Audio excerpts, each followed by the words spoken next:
Hi everyone, it's the Assyrian priestess with you. I hope that this finds you well.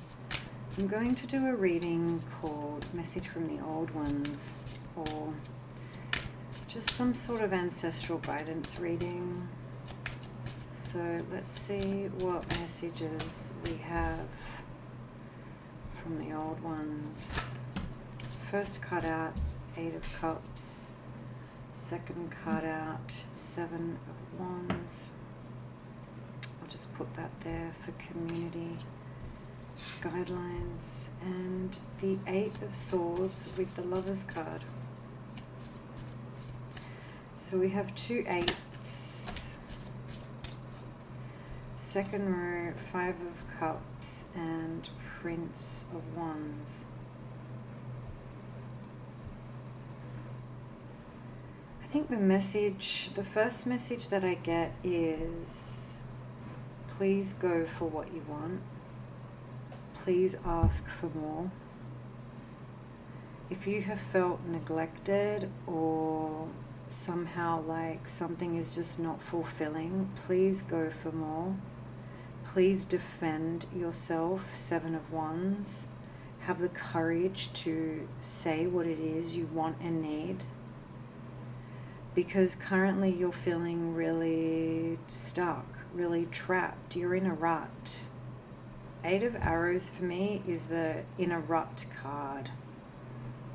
It can mean you're in a bind. So if there's a particular issue, you don't know what to do, or maybe you do know what to do, but you're procrastinating doing it because you know it might cause a disruption of some sort, or it may come at a personal price for you or a personal consequence to you, 7 of Wands. So you're staving something off here, but there is this desire to move forward. Possibly move forward after a loss, because we do see the descent of Ishtar to the underworld in the 7 of Wands. Now the second row out is the Lovers, the 5 of Cups and the Prince of Wands. So something's being delayed in a relationship. Maybe you're disappointed in the field of love. If you're single, you're disappointed by who you meet. Maybe you're just meeting like fiery, attractive energies that don't go anywhere, that don't really nourish you. Because the 5 of Cups is sort of similar to the 8 of Cups in the sense that it is about a what really nourishes us card. The question in the Cups, emotionally speaking, is what emotionally fulfills you and us. So again, like if we're asking for a message from the old ones, it's just sort of saying like, we know that love has disappointed you and left you out in the cold. Let me know if you're feeling that this week. Sometimes these energies are very temporary, like moods come and go, waves, pass. The Prince of Wands is you're going to receive or have an inspiration soon. But we can see that you're struggling a little bit. You're unhappy with where you find yourself. The 3 of Cups is reach out to community.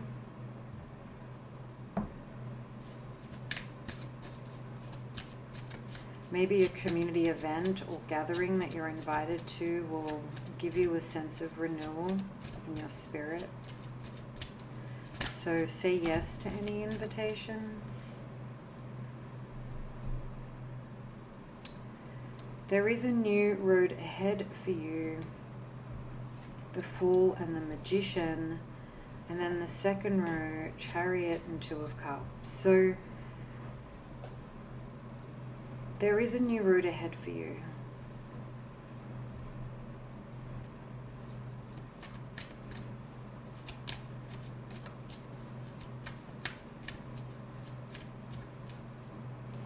There's an element of you having to orchestrate or design the path ahead. The Magician card for me is, it's that message of you have everything at hand to create what it is you need. It could be someone you're going to meet. So if you meet someone who's savvy or wiser than you or has a skill, be open to learning from them. Because this sort of community gathering or community event or sort of social event will lead you to meet someone who maybe inspires you as well. I think the message is definitely to go for what you want, and also it's interesting how the Two of Cups is covering the Five of Cups. And I'll tell you why. In the traditional Five of Cups card, we see a figure cloaked in black who is mourning, and 3 cups have spilled and 2 cups remain. And the 2 cups that remain are the ones that he's not actually focusing on. And so the advice here is to focus on offering your cup and receiving from another. Don't throw the baby out with the bathwater, as they say. And what that saying means is, just because some things disappoint you, it doesn't mean everything does. What can you find that fulfills you in the present moment? There's definitely a road ahead. There's a path ahead for you to take, but until that path opens up for you, what is it you can focus on in the now? Because if love has disappointed you, seeking love and offering the cup of love and being offered is also the remedy, which is one of the mysteries. It's a riddle. I would never tell you to stop trying, to stop dating, to stop telling your loved one that, you wish to become closer. The advice here is get closer. Don't separate. Don't destroy anything.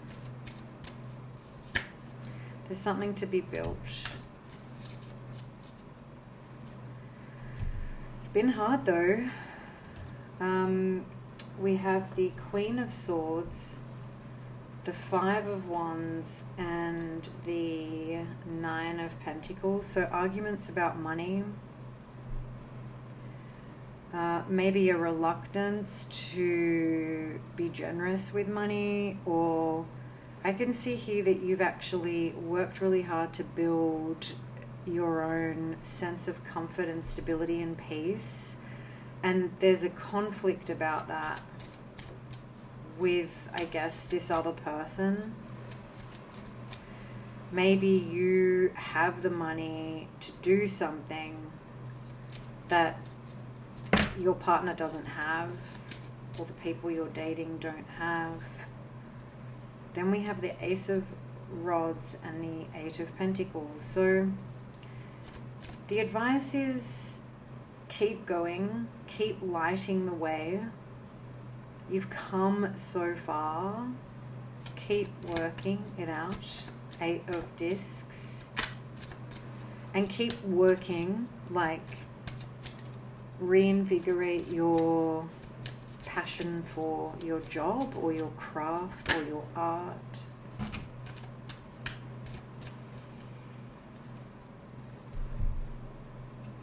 Two of Pentacles, another collaboration card.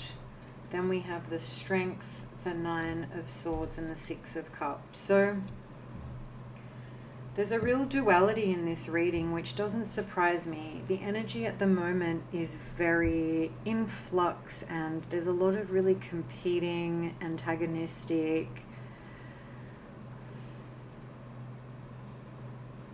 what's the word I'm looking for? Just thoughts, ideals. We're in a global calamity.